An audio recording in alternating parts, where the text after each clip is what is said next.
Take this new high-performance Astra Coupe, load it up with an average family, and the handling will suffer. To prove this, I'll be mother, and my colleagues here will be my husband and children. As you can see, the car is now unresponsive. No, it isn't. Thanks to the enhanced chassis and uprated springs and dampers. And the lowered sports suspension. And... Quiet in the back! Don't cheek your mother. Vauxhall, raising the standard. Well, if that's how you feel, maybe we should just finish it. Fine. Fine. I'll have my CDs back then. Typical. And make sure they're in the right boxes. Okay. So that's it then. That's it.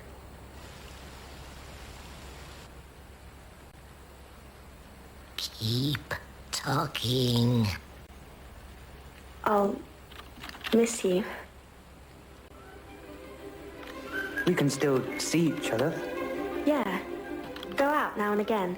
Just as friends. Yeah, just as friends. Every couple of months. Well, every few weeks, if you like. How about next week? How about this week? I'm free tomorrow, actually. Are you free tonight? See you in 20 minutes? I'll be there in 10. I think that's our shortest breakup yet.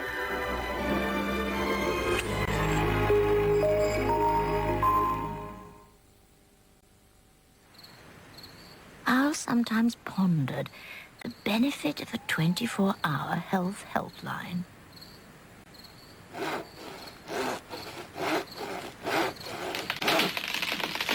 For the full story on life and health insurance, call HSBC for a free guide.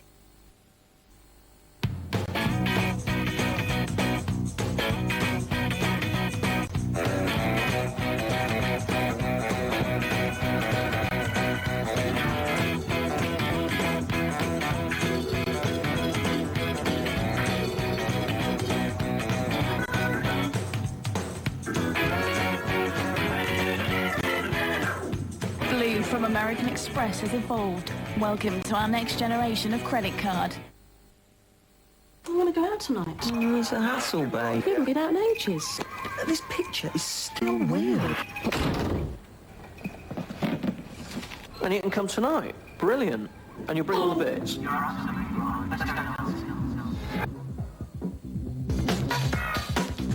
going on? Well, I thought if we were going to start going out again, I better get match fit. Found this bloke in the Yellow Pages.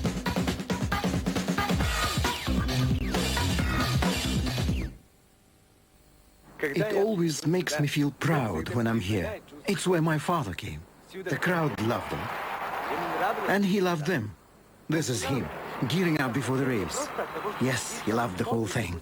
The atmosphere, the smell, the sound of the crowd, even the cues.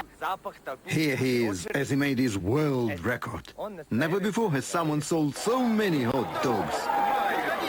They even gave him this. And just for him, I want to see if I can do the same. Hot dogs! Hot dogs! Hot dogs! He who drinks Australian thinks Australian.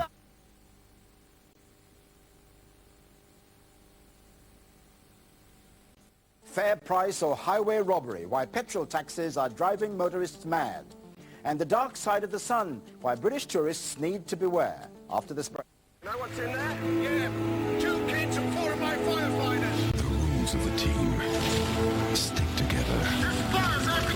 Trust. Look, there's nothing you can do. My mates are in there too. Now I'm working on it and we'll get your friends out. And obey your orders. They need a rest. Yes, but the fire doesn't rest, does it? Get a grip, John, and get them back in there. But the most important rule. Let's pull back! Know when to break them. London's Burning, Sunday at 9, ITV. You are cordially invited to an evening of traditional English music. Itsy bitsy teeny. Uprising, Sunday at 10 on ITV. Scorchers, Screamers and Wonder Strikes.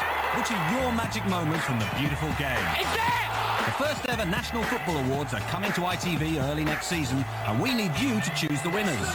Who would you vote Player of the Year? Best Team? Top Boss?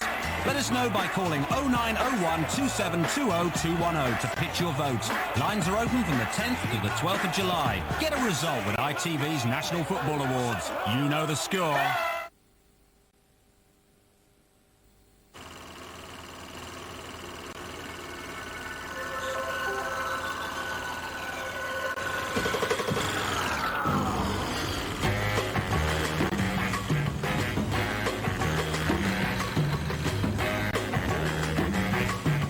The new Renault Scenic RX4 with smart technology four-wheel drive.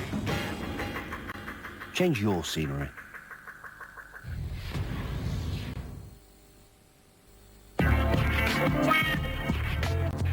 Step 1. Apply firm finger rotation pressure to the scalp. Step 2. Begin visualizing a beautiful, calming place. Step 3. Contact Nationwide now and discover some excellent mortgage rates.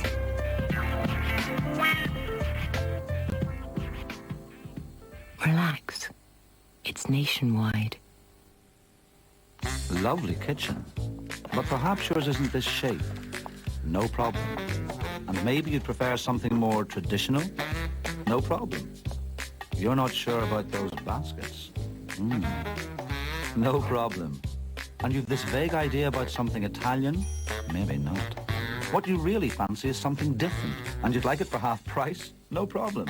The Magnet half price sale is now on with an extra 10% off sale prices for a limited period only. Are you there at the birth, Sid? Give over, son. I was hardly there at the conception. Pay and Display starts next Wednesday at 8 on ITV. Natalie Wood, suddenly gone. Her death shrouded in mystery. The gossip in Hollywood was pointing towards a possibility of homicide. Through meticulous reconstruction, we unravel the rumors and contradictions that surround Natalie Wood. The Final Day, Saturday at 11:15.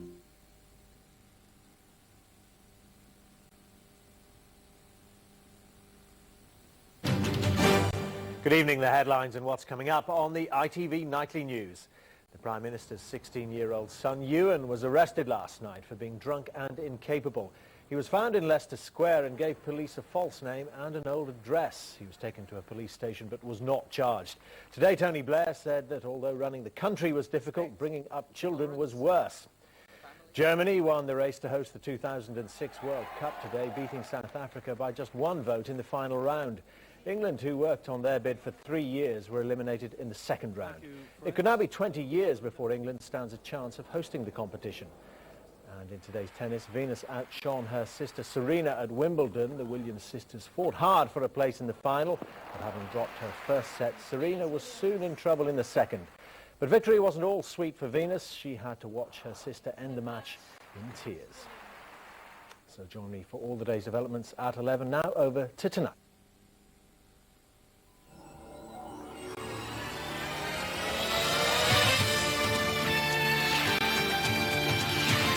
Tonight, the motorists revolt. Can they drive down the price of petrol? Fare tax or highway robbery? This is one of the most burdensome and cruel taxes. It isolates rural communities, it hits pensioners, it hits disabled people. How many will dump the pump? There's nothing you can do about it. I mean, if you could protest, if there was some way of doing it, I'd be all too willing to do it. Also tonight, the dark side of the sun. I don't understand how men could commit such a vicious and horrific assault on a woman.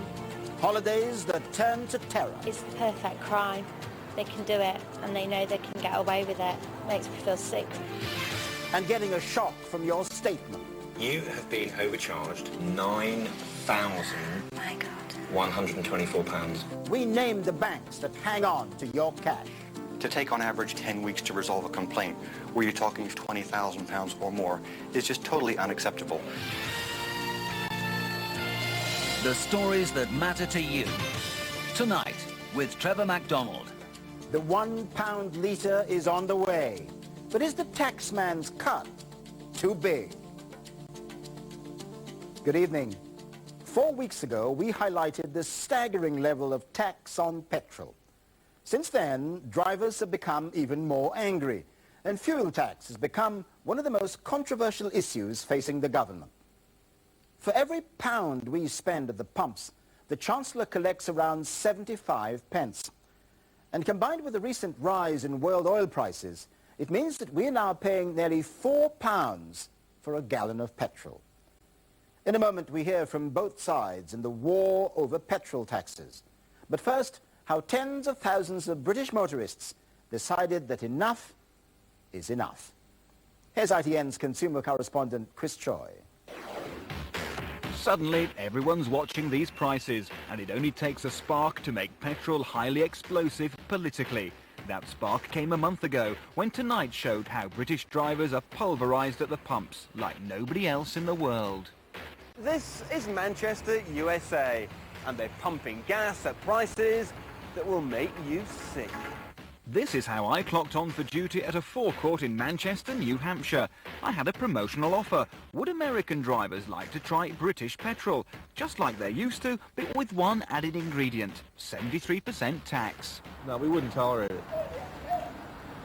I mean, because it can't be justified. There's no way to justify it. I mean, I just put 6 gallons in my car for $10, and you guys would have to pay $36 for the same amount of gas I just bought. So it's not right. It really isn't. I feel bad for you. I really do. I'm infuriated. I wouldn't do it. I don't think nobody in the United States would do it. How's that? Tonight we're hitting the gas again. Meet our tax warning on wheels, fanning the flames of a national petrol debate spreading like wildfire. Will the Prime Minister now tell the House the price when he took office of a litre of petrol and what it's increased to today? Yes, it is true that petrol prices have gone up, and it is true that in the first 2 years of this government, they went up substantially as a result of increases in fuel duty. Unlike in the USA, the government here doesn't insist that garages display exactly how much petrol tax we pay. It's almost like they're happy for it to be kept fairly quiet. We, of course, are not happy. And so here it is, proof that this thing delivers far more to the Treasury than to anybody else. You see, for every single pound you hand over for petrol, almost 3/4 goes direct to the Chancellor. OK, Tony Blair has spent the week talking about the rising cost of crude oil adding to the agony. But that element and the retailer's share combined is frankly pretty small compared with the gargantuan amount taken by his own government.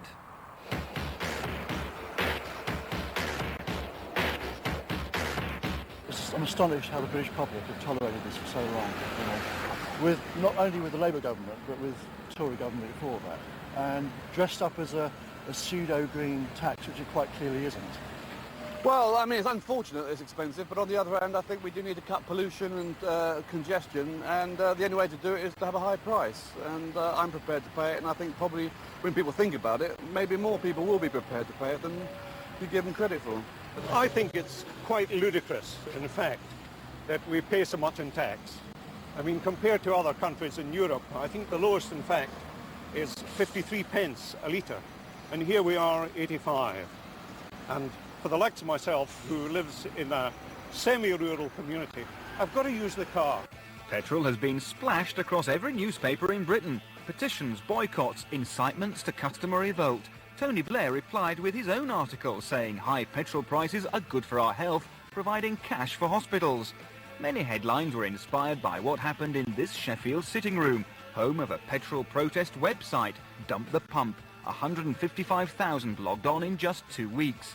Now the man behind the campaign, threatening to be the biggest consumer rebellion since the poll tax, says he's stepping down. He's told Tonight that he's been overwhelmed by massive support. The stress it's really been worrying me now because I've been on the radio so much, I've been on the TV, I've been quoted in the papers and things, and you know, it's starting to lose me sleep at nights, it's starting to affect the work that I can do, I can't concentrate, and it's all down to being just absolutely inundated. We never expected it to be so popular.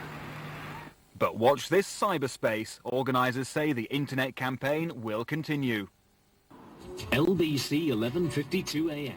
We have to pay the most for petrol anywhere in Europe. Since our first report, we've been asked to share evidence with radio stations, newspapers, television programmes.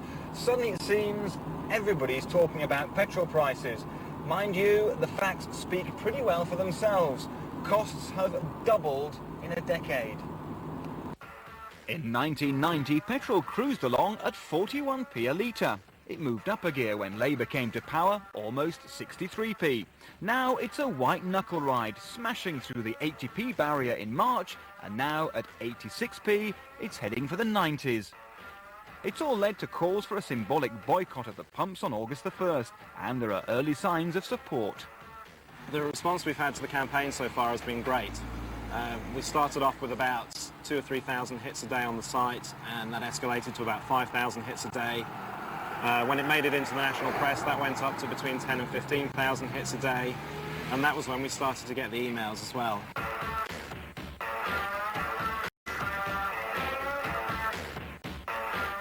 The government's tax juggernaut is difficult to U-turn, but oil industry experts know it's not impossible. It's already been done, just not here. Well, I think you have to look to other countries in Europe and remember that over the last year, the UK has seen the highest increase of the major motoring nations in terms of the price at the pump. It's about 26%. That compares with 13% for Italy. And in fact, the Italians, as early as last year, actually put in price cuts through a decrease in taxes. So if Mr. Blair is looking for ideas on how to ease petrol pump pain, he doesn't have to look very far, just over to the continent. Exactly. This was originally designed to simply pump petrol, but our clever politicians have turned it into one of the world's most efficient tax collection devices. It's working so well, they say they can't afford to give it up. But tonight the question is, can they really afford to ignore evidence drivers are being driven too far? Chris Troy reporting. Despite the petrol price controversy, the government shows no sign of cutting the amount of tax we pay. In a moment, the Green campaigner who believes the Chancellor should stand firm. First, TV presenter Quentin Wilson gives us the view from behind the wheel.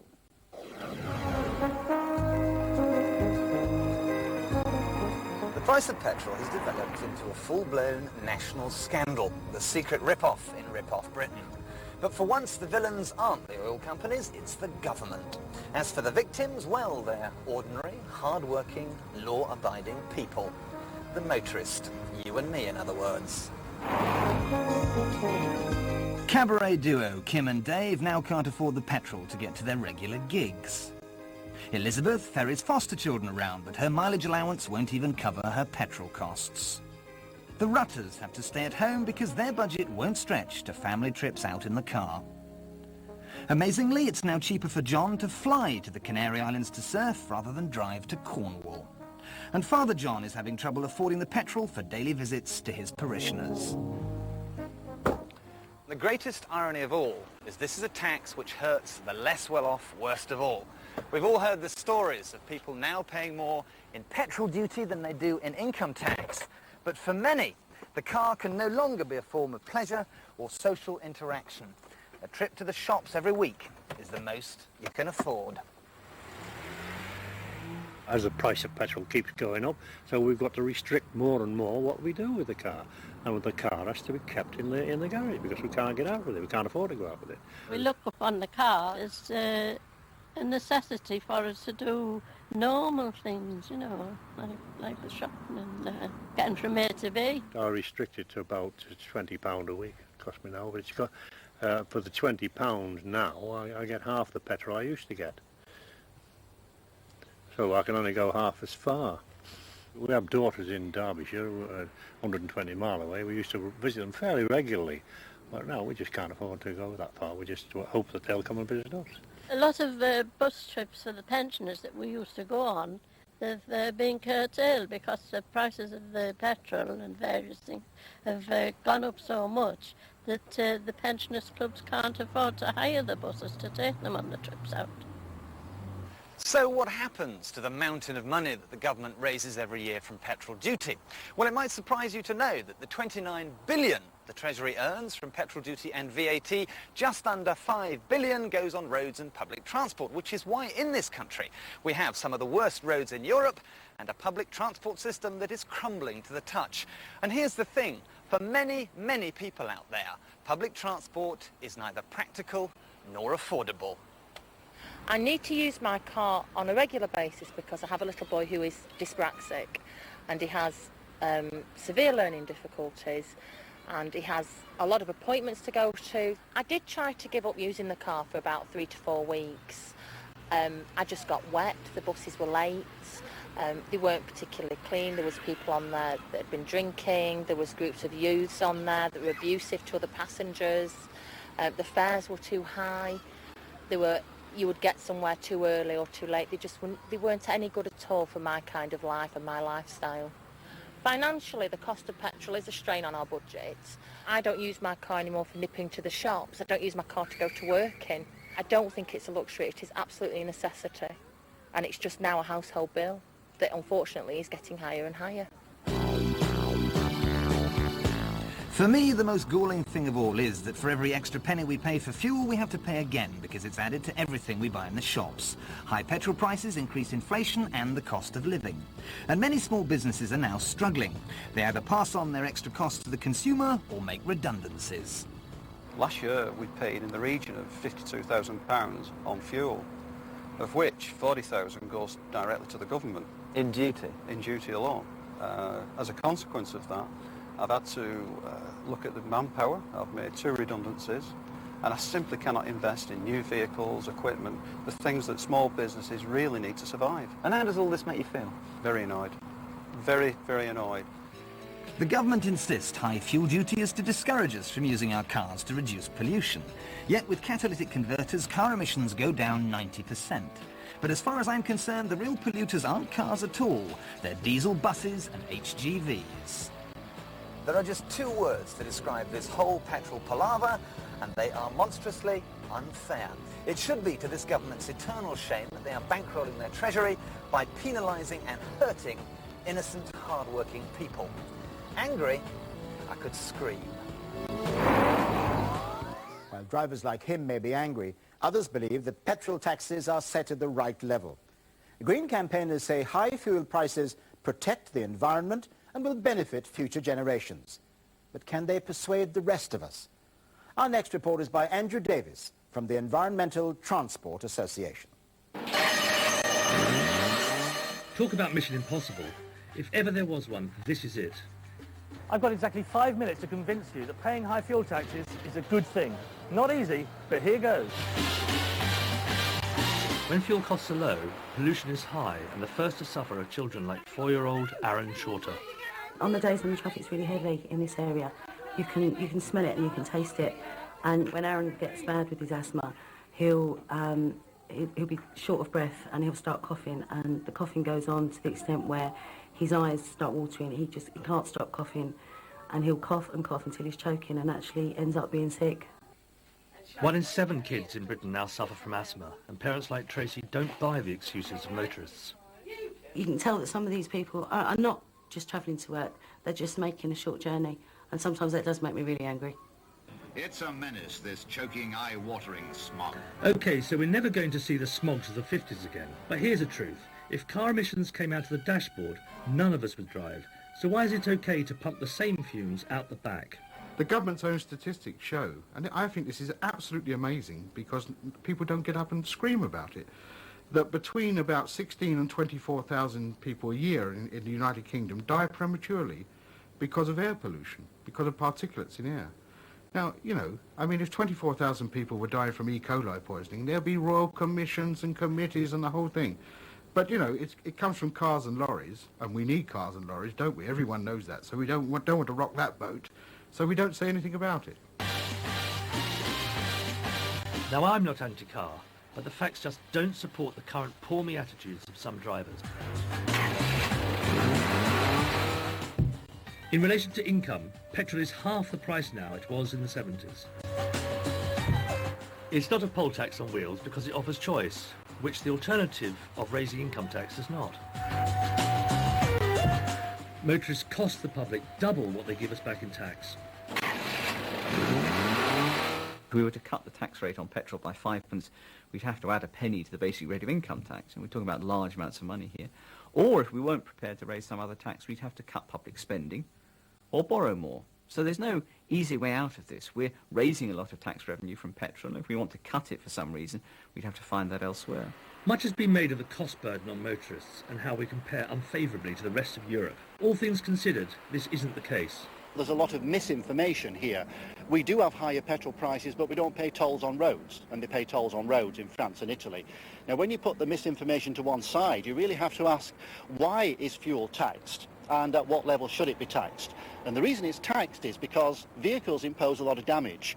It takes a lot of money to pay for health services, road maintenance, to pay for the courts, the police, and pay for everything that driving a motor vehicle makes necessary. Professor John Whiteleg is a former advisor to John Prescott. Like the Dump the Pump campaigners, he's also angry with Labour, but for not raising taxes enough. Vehicles at the moment are imposing a cost of about 50 billion, £5 billion a year. Total taxation is about 22 billion pounds a year. So it means every time somebody makes a trip by car, half the costs that should be paid by the motorist are being paid by somebody else. We subsidise car use to the tune of 50%. So logically we need to double the price of car use. So if relatively fuel is less than it used to be, why do motorists think they're paying more? In reality, over the last 10 years, we've bought bigger cars, more high-performance cars, heavier cars. In short, cars that consume far more petrol. We've already made the decision. We want performance over price.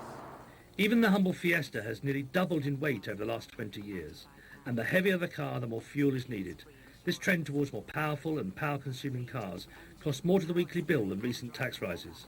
We have high taxes on petrol, at least in part because of environmental objectives. And it's true that almost any tax that you introduce for environmental reasons will create some losers, and the trade-off is, are those losers worth the environmental gain that you get? And the gains are huge. Environmental disaster is on the horizon, and the current level of emissions is unacceptably high. In Britain as a whole, we're likely to see much more severe storms, much more severe flooding, and very noticeable sea level rise. Surely we're safe here in London, behind the Thames Barrier. What we're likely to see in places like London, for example, which could have a dramatic impact, is the combination of sea level rise with storm and tidal surges, which could even overcome the Thames Barrier, which could wreak serious damage to the infrastructure of London, to the financial base, to our whole, ironically, our whole road system. So you may find that we have to use more narrow boats like this in the future in this city. There are a lot of angry motorists out there who are very upset about the level of tax they pay. What would you say to them as an environmentalist? I'd say to them that they should bear in mind that the costs they pay today will be dwarfed by the costs they may have to pay in the future. It's a small price to pay to avoid a very serious environmental problem that petrol causes. High fuel tax isn't about penalising the poor, it's about safeguarding the future. Or in 50 years' time, it could be Britain that's self-destructing. That report from Andrew Davis. This week has seen sharp falls in the world price of oil after an announcement by Saudi Arabia that it may increase production. But industry analysts say it could be weeks before.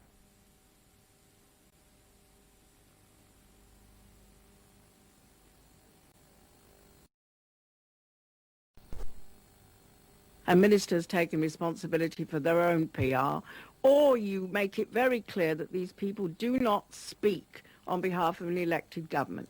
There's a lot of distasteful briefing about different cabinet members being made by these spin doctors and the political advisors. It's not clear whether they're acting on their own authority, and if they are, then the Prime Minister should stop it immediately. MPs object that in a government which has taken political public relations to a new plateau, Downing Street spin doctors are inextricably involved with policy making. Critics say the government's spin machine has spun out of control. Beneath Tony Blair's press secretary, Alistair Campbell, are 25 special advisers also responsible to the Prime Minister. Some of them brief journalists. Cabinet ministers, too, have their own spin doctors. Some have 3 or 4, making a total of 73 special advisers. And their loyalty is often to their minister, not to the government as a whole.